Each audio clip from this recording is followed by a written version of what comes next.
La France, première destination touristique au monde. L'an dernier, près de 90 millions d'étrangers ont visité l'Hexagone, un record. La France a les faveurs des touristes, mais aussi des investisseurs étrangers. Il faut dire que le gouvernement les courtise ouvertement, comme en janvier dernier à Versailles. Aux petits soins, avec 150 grands patrons du monde entier, en pleine crise des gilets jaunes. Une stratégie payante. Selon un cabinet américain, Paris passe cette année de la 7e place à la 5e.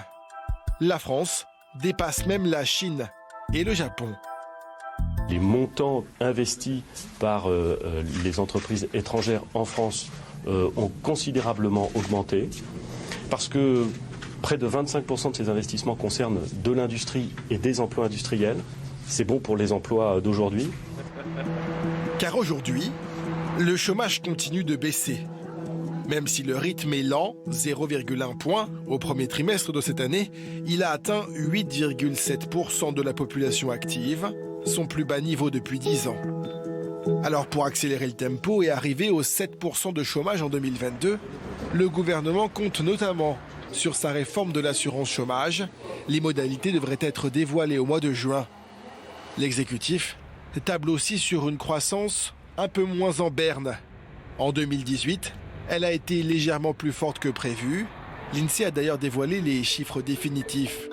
Progression du PIB, 1,7%, soit 0,1 point de plus, grâce à la consommation des ménages, elle-même boostée par un pouvoir d'achat en hausse.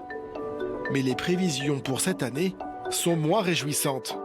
Entre 1,3 et 1,4%, le contexte international n'est pas très favorable. Le pire scénario possible, c'est qu'on continue à avoir des tensions commerciales qui poussent comme des champignons à droite et à gauche et qui donc de créer une incertitude permanente et partout. Donc ça crée un climat totalement incertain et très délétère pour les investissements, pour la confiance. Et les récentes passes d'armes entre la Chine et les États-Unis, à propos du géant de la technologie Huawei, inquiètent particulièrement la France et l'Union européenne.